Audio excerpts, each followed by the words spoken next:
Hello students. तो आज class +2 unit number 3 magnetic effect of current के लेक्चर नंबर 9 में हमारा टॉपिक है motion of charge particle in a magnetic field. तो अब सबसे पहले जो प्रॉब्लम है उसमें आप statement A charge particle of charge 2 microcoulomb moving along x-axis with a speed of 3 into 10⁻6 meter per second enters a magnetic field B vector is equal to 0.3 j cap plus 0.4 k cap Tesla acting in a space. What is the magnetic force?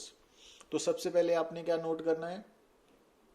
Charge, फिर velocity. अब velocity का आपको magnitude दिया हुआ है और साथ में डायरेक्शन भी दी हुई है ना, सेपरेटली अलोंग एक्स एक्सिस। तो उसको एक कंबाइन लिख दिया तो वी वेक्टर क्या बन गया? 3 इंटू 10⁻6 आई कैप, क्योंकि जो आई कैप यूनिट वेक्टर है वो पॉजिटिव एक्स डायरेक्शन को रिप्रेजेंट करता है ना। और मैग्नेटिक फील्ड की वैल्यू हमें डायरेक्टली कंपोनेंट्स की टर्म में दी हुई है। अब सबसे पहले आप वी क्रॉस बी निकालोगे ना, क्योंकि मैग्नेटिक फोर्स कैलकुलेट करने का फार्मूला क्या है? Q into v cross B. ठीक है, तो अब जब आप क्रॉस प्रोडक्ट लोगे तो आई क्रॉस जे प्लस आई क्रॉस के। अब आई क्रॉस जे तो होता है के कैप और आई क्रॉस के होता है माइनस जे कैप। यहाँ पे करेक्ट करना आपने ना, यहाँ पे लिखने में गलती हुई है, minus J cap, minus J cap. Got it? तो ये माइनस का मतलब यहाँ पे आप माइनस लिख सकते हो ना। तो अब जब ये माइनस है, ठीक है ना, क्योंकि आई क्रॉस के माइनस जे कैप है ना, ये माइनस है। तो अब मैग्नेटिक फोर्स के फार्मूला में ये value v cross B substitute करिए, तो चार्ज की वैल्यू भी सब्स्टिट्यूट की और ये वैल्यू भी सब्स्टिट्यूट की, तो ये बन गया ना, ये माइनस आएगा क्योंकि ये माइनस है ना, ये करेक्ट कर लेना आप, माइनस माइनस। पर जब आप यहाँ पे लिखोगे ये क्या बना? 1.8 square plus minus 2.4 square means answer ये मैग्नीट्यूड सेम रहेगा बट डायरेक्शन में फर्क आएगा ना। तो ये थोड़ा ध्यान में रखना है ना, क्लैरिकल मिस्टेक होती है ये, तो इसको आप करेक्ट कर लेना, क्योंकि आई क्रॉस के माइनस जे कैप है, तो यहां भी माइनस यहां भी माइनस। अब नेक्स्ट न्यूमेरिकल की बात करते हैं। A proton is moving with velocity 10⁻6 metre per second along north in a region where magnetic field is 5 into 10⁻4 Tesla along east. Calculate the magnitude and direction of magnetic force experienced by proton. अब यहाँ पे proton है तो उस पर charge positive है, velocity 10⁻6 metre per second along north है और मैग्नेटिक फील्ड की डायरेक्शन 5 इंटू 10⁻4 टेस्ला मैग्नीट्यूड है, अलॉन्ग ईस्ट है ना। तो अब क्योंकि वेलोसिटी और मैग्नेटिक फील्ड एक दूसरे के परपेंडिकुलर है, तो it means maximum magnetic force experience करेगा ये प्रोटॉन, और maximum magnetic force q v B बन गई ना, ये मैग्नीट्यूड आ गया। पर अब जब हमने इसकी डायरेक्शन को निकालना है, तो क्योंकि maximum magnetic force experienced bye A charge particle in a magnetic field, उसके लिए हमारे पास फ्लेमिंग्स लेफ्ट हैंड रूल है ना। तो लेफ्ट हैंड रूल में क्या करना है हमने, जैसे ये मैग्नेटिक फील्ड ईस्ट की तरफ है तो ये वेस्ट है ना, ये साउथ है, ये नॉर्थ है, तो वेलोसिटी नॉर्थ की तरफ है ना। तो हमने लेफ्ट हैंड की क्या करना है, आपने जो सेंट्रल फिंगर है उसको वेलोसिटी की तरफ और जो फर्स्ट फिंगर है उसको फील्ड की तरफ, है ना। तो जो थंब आएगा वो इस, क्योंकि एक्चुअली मैग्नेटिक फील्ड और वेलोसिटी इस पेपर के प्लेन में लाई कर रहे हैं ना दोनों वेक्टर्स, तो जो थंब है वो अंदर की तरफ है, इनवर्ड, तो इस प्लेन के परपेंडिकुलर बट इनवर्ड है। तो इसका मतलब मैग्नेटिक फोर्स किस तरफ लगेगी? वर्टिकली डाउनवर्ड, है ना। इनवर्ड, प्लेन के इनवर्ड है बट प्रैक्टिकली बाहर की तरफ अपवर्ड है और नीचे की तरफ डाउनवर्ड है ना, अंदर की तरफ। तो vertically upward, sorry downward force act करेगी using Fleming's left hand rule. तो फ्लेमिंग्स लेफ्ट हैंड रूल में क्या करते हैं, आपको अपने प्रीवियस लेक्चर में बताया था कि आपने first finger, central finger and thumb, तीनों को लेफ्ट हैंड के first finger, central finger and thumb को म्यूचुअली परपेंडिकुलर स्ट्रेच कर लेना है, और उसके बाद फर्स्ट फिंगर ने को आपने किस तरफ अलाइन करना है? Along the direction of magnetic field. Central finger को along the velocity of positive charge, और अगर आपकी प्रॉब्लम में नेगेटिव चार्ज है तो आपकी सेंट्रल फिंगर की डायरेक्शन किस तरफ होनी चाहिए? नेगेटिव चार्ज की वेलोसिटी के ऑपोजिट। तो उस वक्त आपका जो स्ट्रेच्ड थंब है लेफ्ट हैंड का, वो मैग्नेटिक फोर्स की डायरेक्शन को रिप्रेजेंट करेगा। अब हमारा नेक्स्ट टॉपिक है motion of A charge particle in a uniform magnetic field. तो जब कोई भी चार्ज पार्टिकल फर्स्ट पार्ट में मैग्नेटिक फील्ड में एंटर करेगा, तो फर्स्ट केस में हम मान रहे हैं कि उसकी जो वेलोसिटी है फर्स्ट केस में, तो चार्ज पार्टिकल की velocity along the direction of magnetic field है। तो velocity vector and magnetic field vector में एंगल थीटा जो है वो जीरो हो गया, और साइन 0 डिग्री जीरो होने के कारण जो मैग्नेटिक फोर्स है वो नहीं लगेगी। मींस अगर कोई चार्ज पार्टिकल मैग्नेटिक फील्ड के अंदर एंटर कर रहा है, और कैसे एंटर कर रहा है कि उसकी वेलोसिटी मैग्नेटिक फील्ड के पैरेलल है, तो वो कोई मैग्नेटिक फोर्स एक्सपीरियंस नहीं करेगा। और अगर चार्ज पार्टिकल मैग्नेटिक फील्ड के अंदर एंटर कर रहा है और उसकी वेलोसिटी मैग्नेटिक फील्ड के ऑपोजिट है ना, तब थीटा 180 डिग्री होने के कारण साइन 180 डिग्री जीरो होता है ना, अगेन मैग्नेटिक फोर्स जीरो होगी। तो इसका मतलब अगर कोई चार्ज पार्टिकल मैग्नेटिक फील्ड के अंदर एंटर करे, और कैसे एंटर करे कि उसकी वेलोसिटी, उसकी direction of motion magnetic field के पैरेलल और एंटी पैरेलल हो, तो उस पर मैग्नेटिक फोर्स एक्ट नहीं करेगी। तो अगर फोर्स एक्ट नहीं करेगी और बाकी फोर्सेस भी एब्सेंट है, तो उस केस में उसका जो मोशन है that will be uniform motion, और उसका जो पाथ है वो स्ट्रेट पाथ होगा ना, क्योंकि अगर किसी भी पार्टिकल पर नेट फोर्स जीरो है, तो इट मीन्स उसकी मोमेंटम, उसकी वेलोसिटी कांस्टेंट रहेंगी, ठीक है ना। और मोमेंटम और वेलोसिटी कांस्टेंट रहने का मतलब है कि मोमेंटम वेलोसिटी का magnitude as well as direction दोनों कांस्टेंट रहेंगी ना, और उस मोशन को हम यूनिफॉर्म मोशन बोलते हैं। और यूनिफॉर्म मोशन में पार्टिकल हमेशा स्ट्रेट पाथ फॉलो करेगा ना।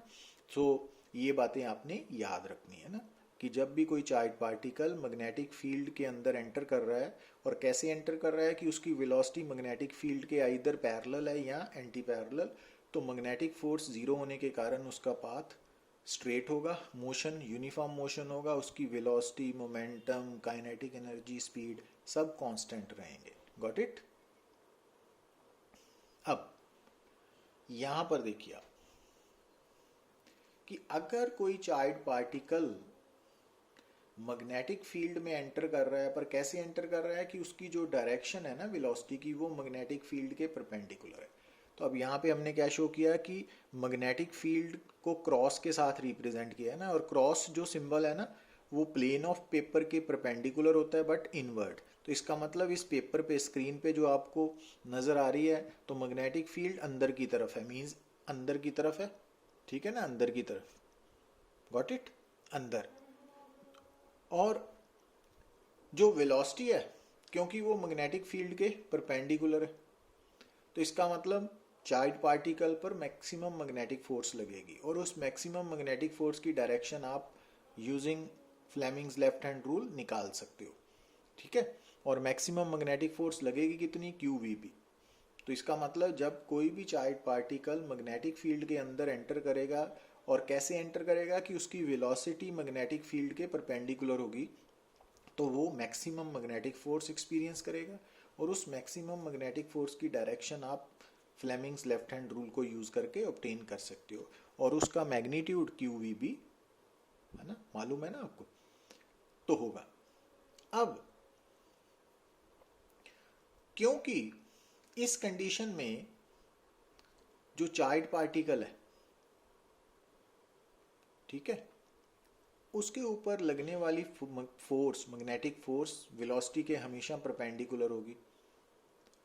तो इस कंडीशन में क्या होता है कि जो जब भी किसी भी पार्टिकल पर जो लगने वाली फोर्स है, उसकी डायरेक्शन, उस फोर्स की डायरेक्शन वेलोसिटी ऑफ पार्टिकल से हमेशा परपेंडिकुलर हो, तो वो perpendicular uniform circular motion possess करेगा।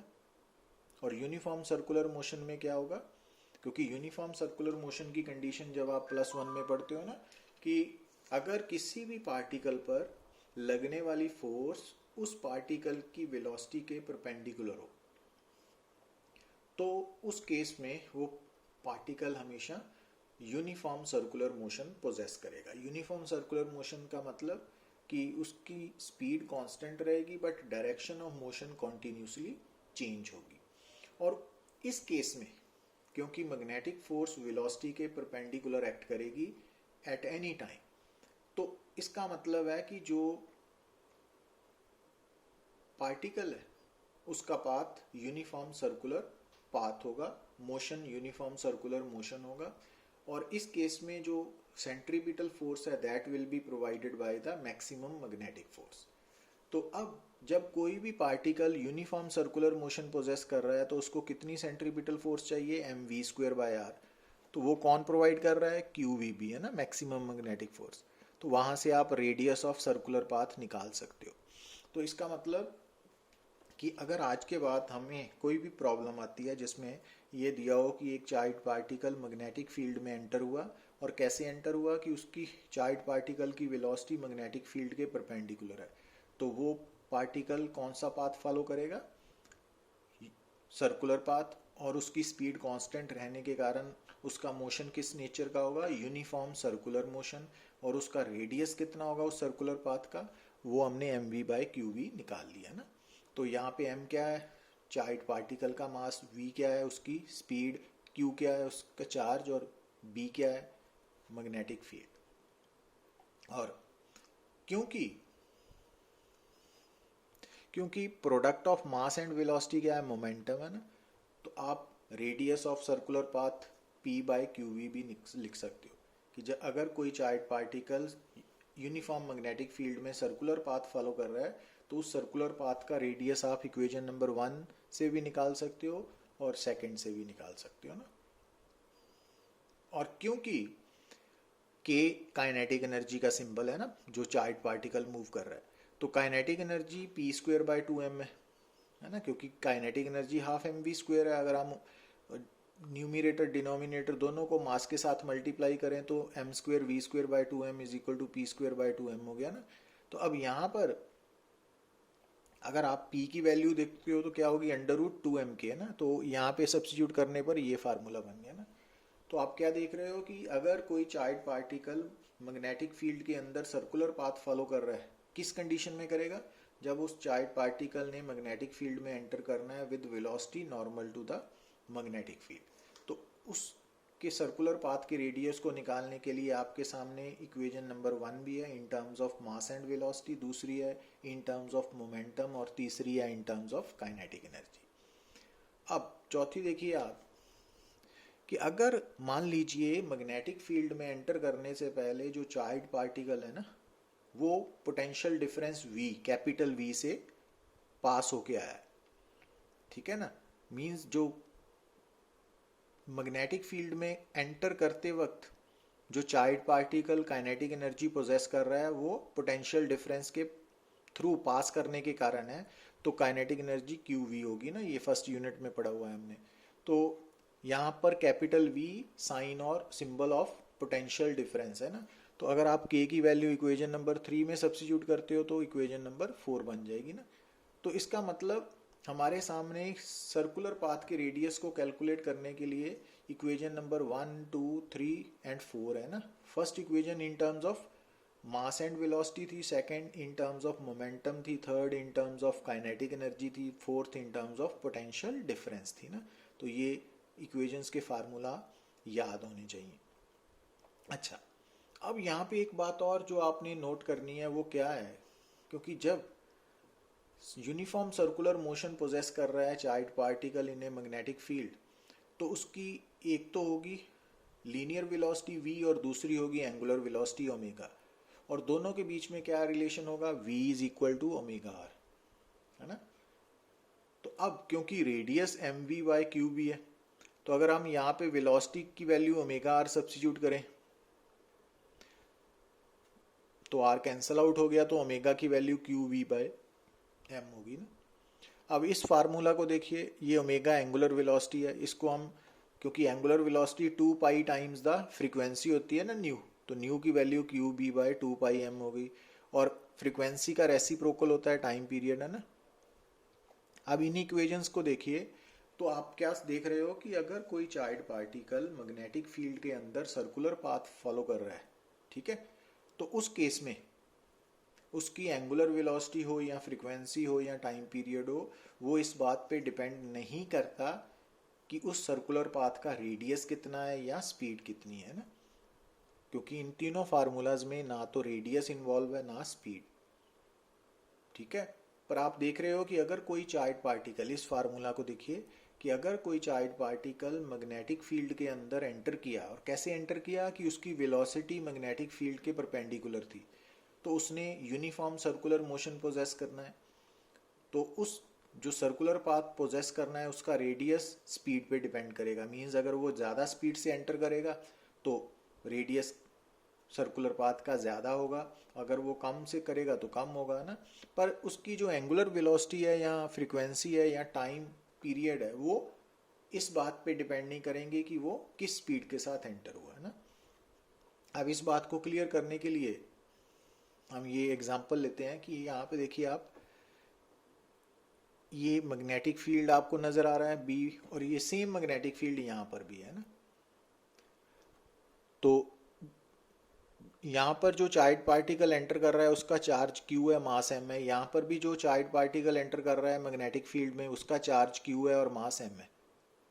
पर फर्क क्या है कि यहाँ पर और यहाँ पर दोनों केसेस में जो पार्टिकल्स मैग्नेटिक फील्ड में एंटर कर रहे हैं उनके चार्जेस भी इक्वल हैं, मासेस भी इक्वल हैं, और उनकी जो वेलोसिटीज हैं वो मैग्नेटिक फील्ड के परपेंडिकुलर हैं। पर पहले केस में जो पार्टिकल की स्पीड है ना वो दूसरे केस से ज़्यादा है।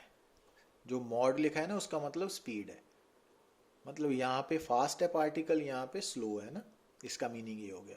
अब क्योंकि ये तो क्लियर है कि दोनों केसेस में जो चार्ज पार्टिकल एंटर कर रहे हैं वो मैग्नेटिक फील्ड के परपेंडिकुलर हैं, तो कौन सा मोशन पोजेस करेंगे? Uniform circular motion.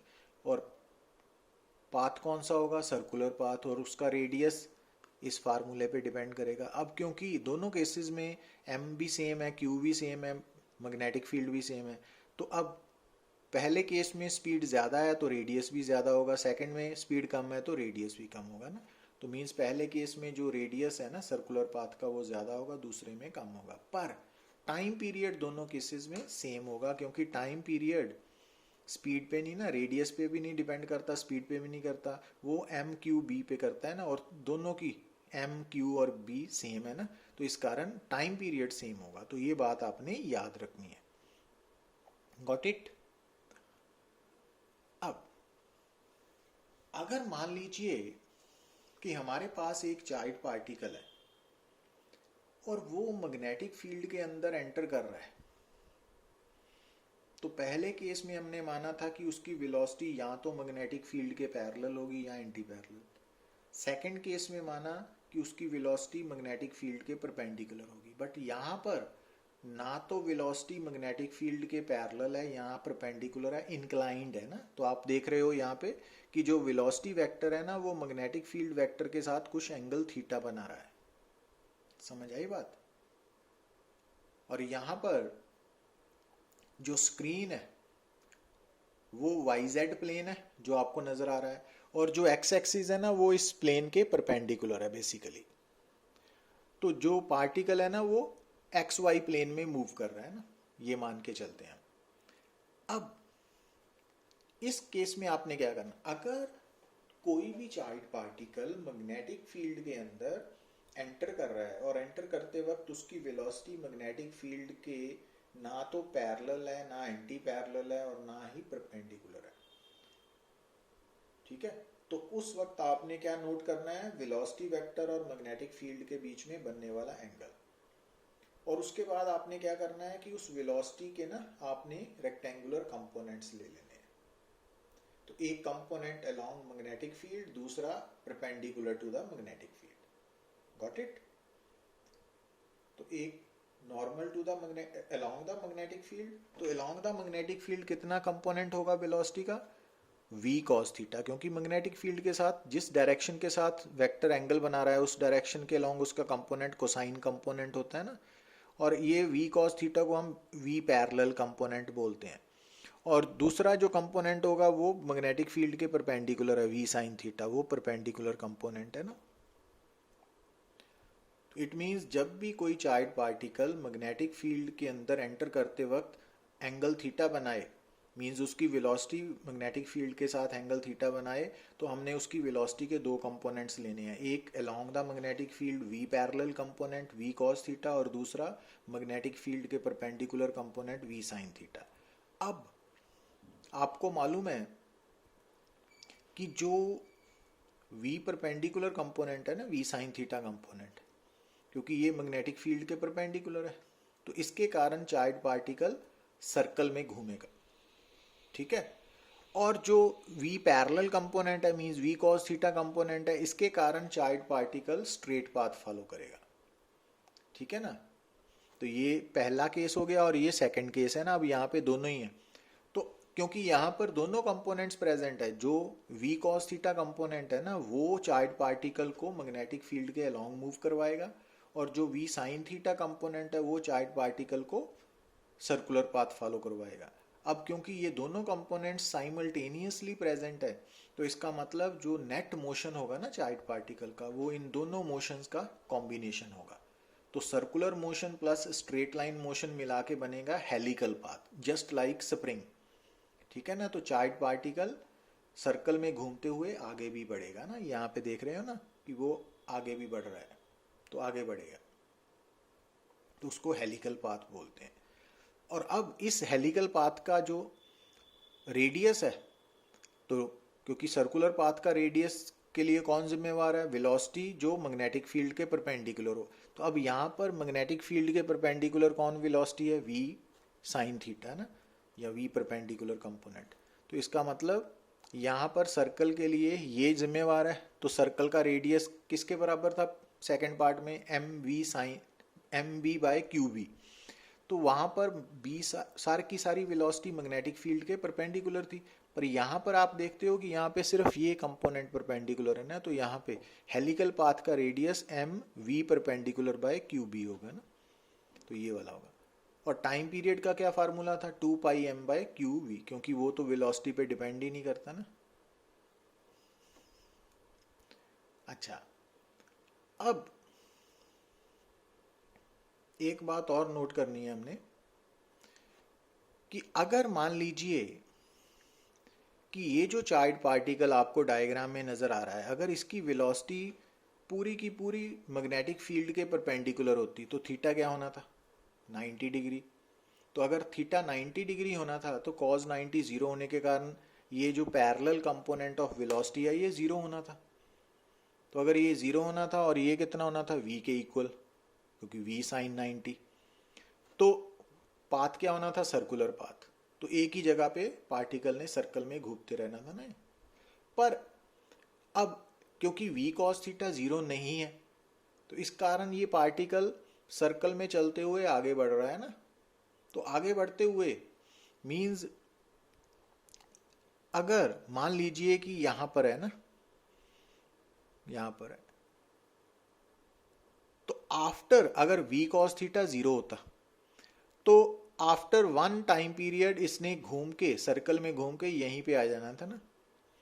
पर अब इस कंपोनेंट के कारण आफ्टर वन टाइम पीरियड ये घूम के ऐसे नहीं, ये यहां पे आएगा, यहां पे, मतलब यहां से चल के अगर v cos थीटा जीरो होता, अगर जीरो होता तो इस कंपोनेंट के कारण उसने उसी जगह पे सर्कल में घूमते रहना था। Means after one time period उसने यहां से चल के वापस यहीं पे आ जाना था ना।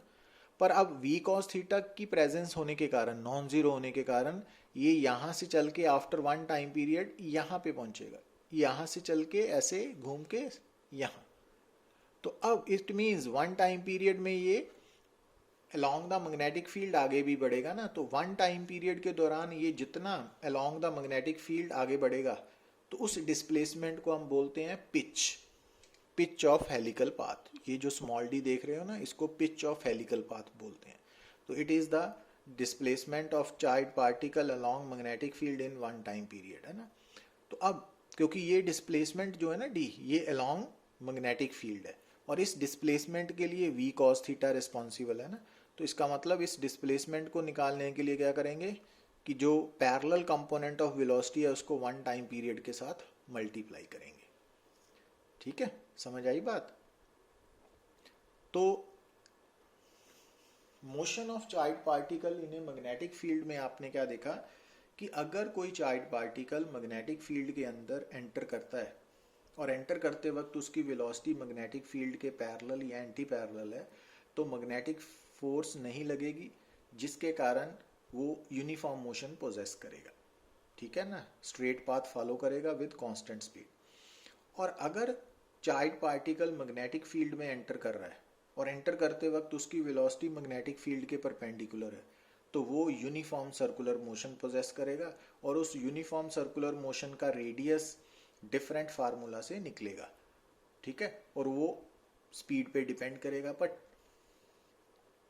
जो टाइम पीरियड है वो इंडिपेंडेंट ऑफ स्पीड और साइज ऑफ सर्कुलर पाथ होगा ना।